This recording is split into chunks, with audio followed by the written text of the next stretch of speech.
Human Lovers, apa kabar? Ketemu lagi kita di sini ya di event kita yang paling asik nih di bulan November. Jauh banget lompatnya ke bulan November. Ini masih di bulan April maksudnya ya.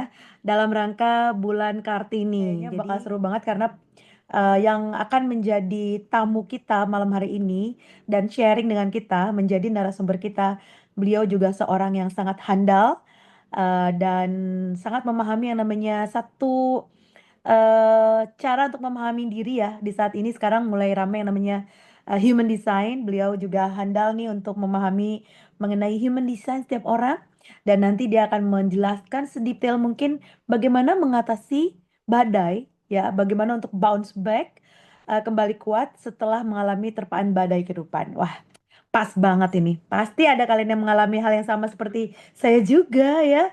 Saya sedang mengalami banyak terpaan badai ini. Pas banget kita ketemu sama Mariana Dewi. Ini dia nih nama narasumber kita ya. Kita panggil aja yuk karena dia sudah standby bersama kita di sini. Hai, Mariana Dewi, apa kabar? Salam kenal. Salam kenal Mbak Marlin. Wow, terima kasih sekali untuk introduction-nya. Aduh. Seneng banget bisa akhirnya ngobrol-ngobrol, bisa ketemu sama Iya, Mariana Dewi di sini. Aku panggilnya Mardeu. Gimana tadi? Benar. Mardeu, betul sekali. Kadang-kadang masalah-masalah atau badai-badai yang kita hadapin itu kan bisa macem-macem ya, Mar ya. Benar. Nggak cuman masalah ya kalau mungkin anak Gen Z mungkin seputar putus patah hati, putus cinta itu kan ya, itu juga Mm-mm. bisa menjadi sebuah badai gitu kan ya bagi Iya. kehidupan ya kan. Apalagi kalau udah yang namanya cinta sekali aku padanya, susah ya untuk move on Iya. gitu. Nah, itu juga bisa menjadi salah satu terpaan badai, tapi juga mungkin badai-badai yang lain seperti misalnya kehilangan orang tua atau kehilangan orang yang kita Mm-mm. kasihi. Ya, badai kehidupan ini tuh macem-macem, ya nggak sih? Benar sekali. Benar sekali, Kak Marlin. Setuju banget. Nah, Setuju banget, Eke. Em, Sebelumnya aku mau share screen dulu, boleh ya? Temanya mm, adalah kembali kuat setelah terpaan badai kehidupan gitu ya. Jadi basically bagaimana cara kita menemukan diri kita kembali walaupun dunia sedang riuh. Karena kapan sih mm, dunia tidak pernah riuh gitu ya? iya. Kapan sih dunia pernah benar-benar tenang gitu? Oke, jadi em, mau melanjutkan tadi yang sedikit Kak Marlin Ya. sudah sampaikan. Aku adalah namaku Mardeo, aku trauma informed coach dan human design reader. Em, Mhm. jadi beberapa modalitas yang aku gunakan adalah yang pertama compassion focused coaching.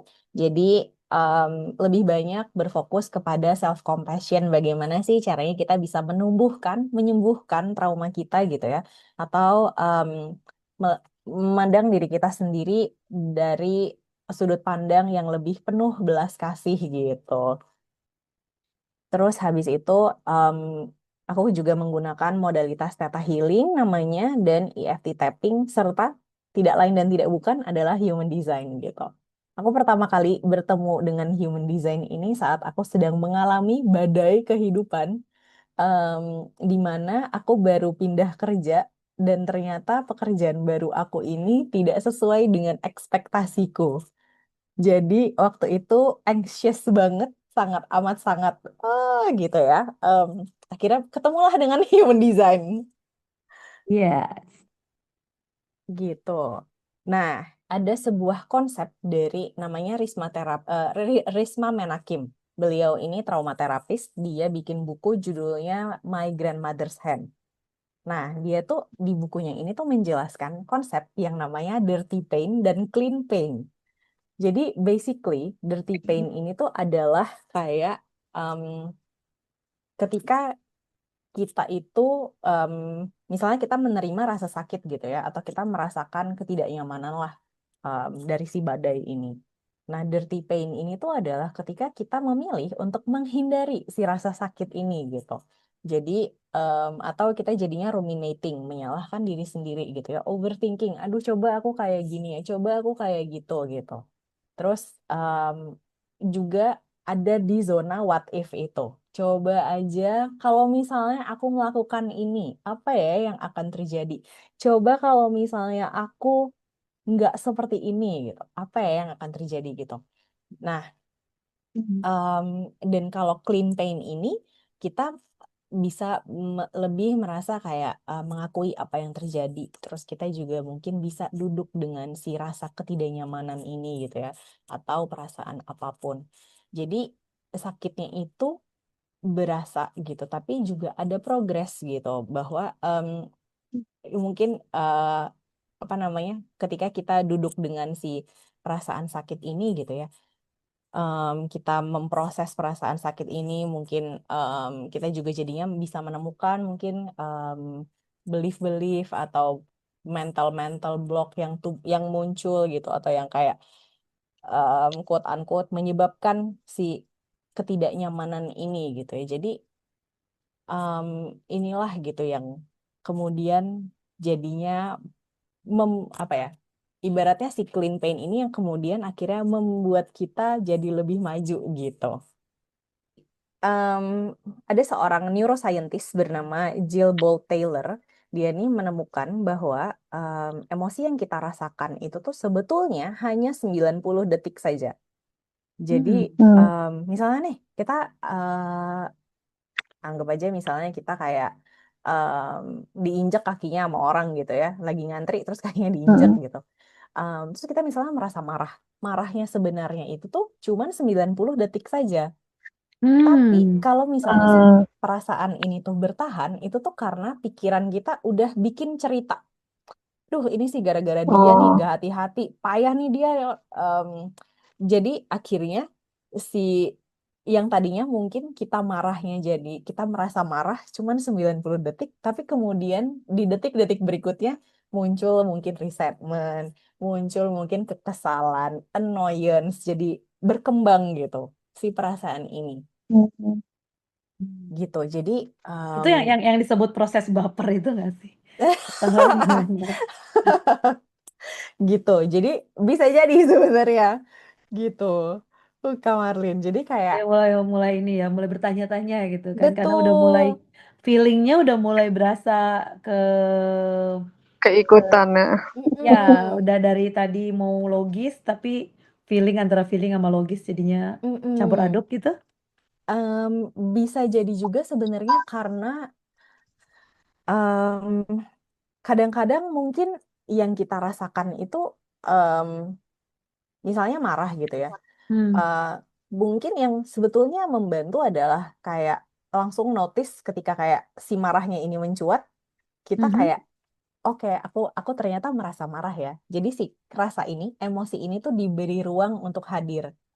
Hmm. Kadang-kadang karena kita tuh seringnya tidak boleh marah. Aku tuh nggak boleh marah. Orang tuh sebaiknya nggak marah gitu. Em, Ketika kita menolak si perasaan ini, nah em, otak kita tuh juga akan mencari alasan kenapa kenapa perasaan ini tidak baik. Does that make sense? Hmm.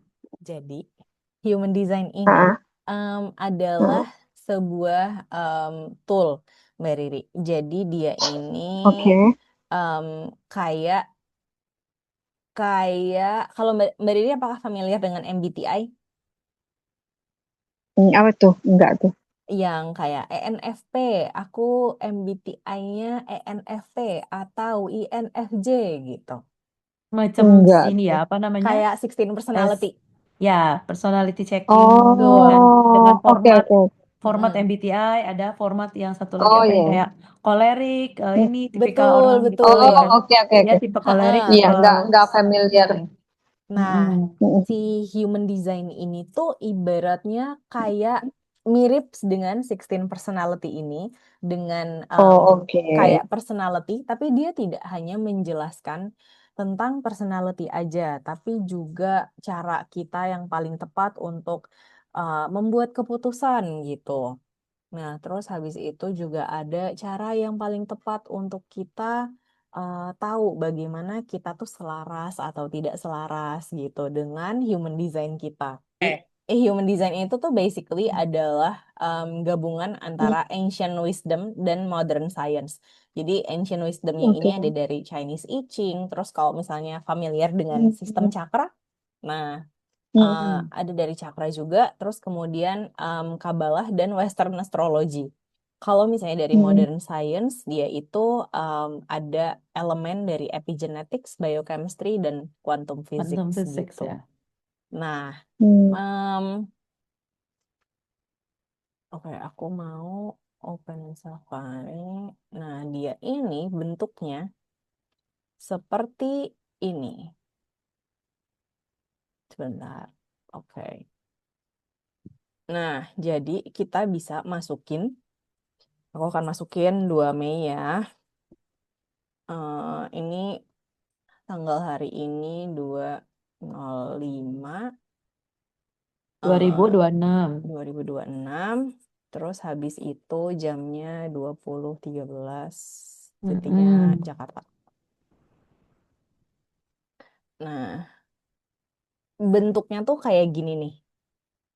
Kira-kira nih, Mbak Marlin sama Mbak Riri. Jadi, Hmm. nanti ada tipenya. Tipe ini tuh di human design sendiri ada 5 tipe.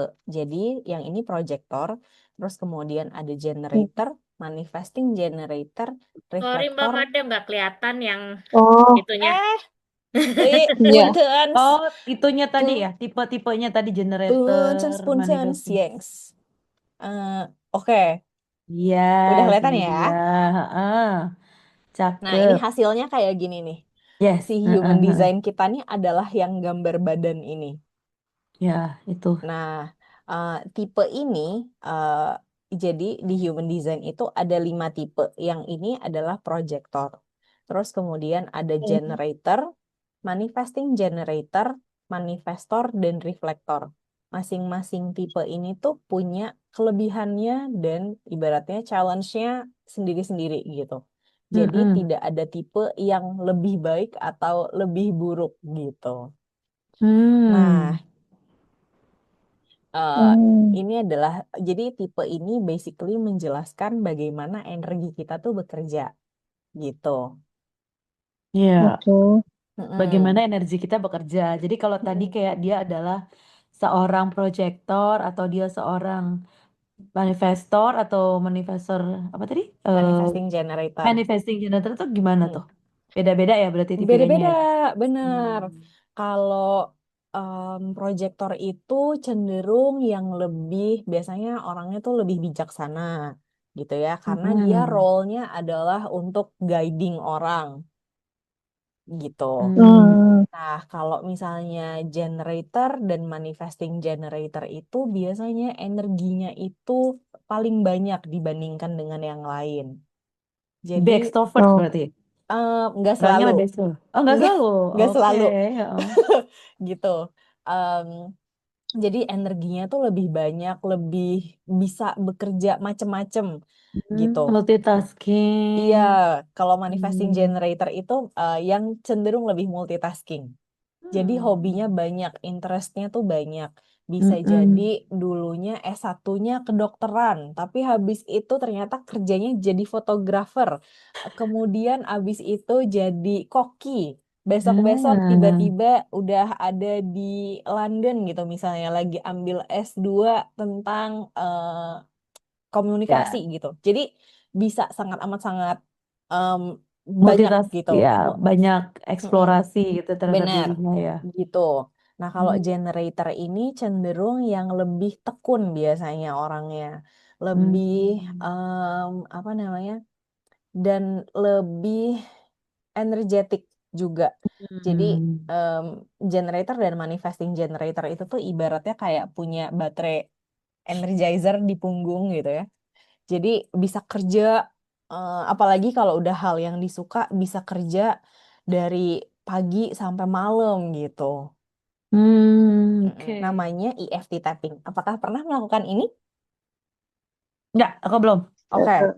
Jadi EFT tapping itu adalah kita melakukan gerakan-gerakan sederhana. Gerakan sederhananya itu maksudnya kita ini adalah sebuah latihan yang kayak menyentuh titik-titik tertentu di wajah. Ada satu, Oh. dua, tiga, empat, lima, Heeh, enam, heeh. tujuh, delapan. Ada 8 titik. Jadi ini Kayak semua tuh tapping. benar Tapping ya, sekali bukan bukan tapping. tapping apa? apa namanya lagi istilahnya? Totok. Bukan ya? Bukan. Kalau totok kan enak. Iya.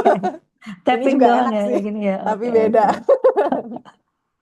Iya, Nah, terus kalau tapping ini tuh jadi dia hanya menyentuh secara lembut aja, Kak. Jadi nggak perlu Heeh. kayak, nggak perlu kayak gitu. Cukup Oke. lembut aja. Nah, dia ini tuh terhubung dengan titik-titik meridian energi dalam tubuh gitu. Langsung deh kita petok-petok. Iyo, nah sebenarnya teknik ini tuh juga bisa dilakukan sendiri. Jadi Mm-mm. biasanya aku pakai titik yang ini 1, 2, 3 gitu, atau di bawah sini. Kedua sisi ya? Sini, Boleh di sini. 2 sisi, ya. Kalau misalnya bisa di Oh, 2 gini sisi juga lebih bisa. baik. Aku biasanya 1 sih, Kak. Hmm. Gitu. Satu tuh udah ngefek ya? Ngefek, betul. Aku biasanya 1. Oh, Terus Yang kadang-kadang apa aku tadi? suka ganti-ganti, kayak 1 round dari sebelah kanan gitu, ntar round berikutnya di kiri. sebelah kiri gitu. Kadang-kadang aku suka Oh, ganti-ganti. Nah, Nah, itu jadi biar apa tuh efeknya? efeknya itu adalah sebetulnya untuk supaya si nervous system kita itu keluar dari survival mode itu dia, dan Mhm. masuk kembali kayak merasa nyaman, merasa aman gitu. Hmm. Iya. Oke, aduh makasih banget ini Terima Mbak kasih. Diana. oke, terima kasih. Kita hari ini mendapatkan apa ya ilmu ataupun Ilmu. sharing dari kamu atas kekuatan baru ya, bagaimana menghadapi dan kembali kuat setelah menghadapi terpaan badai kehidupan ya. Salah satunya tadi udah dijelaskan sama Mardio bahwa pertama ya kita memvalidasi emosi kita, terus melakukan proses healing, bisa dengan tadi diawalin dengan tarik nafas, tahan, terus kemudian melakukan tapping sehingga proses tapping itu juga menjadi proses pelepasan emosi sampai akhirnya kita bisa rileks, ya kan? Bisa Iya. tenang Ya, lagi, ya kan? Praktek-praktek yang sudah diberikan tadi kita ngucapin terima kasih ya buat Mariana ya Terima untuk kasih. terima sharing kasih.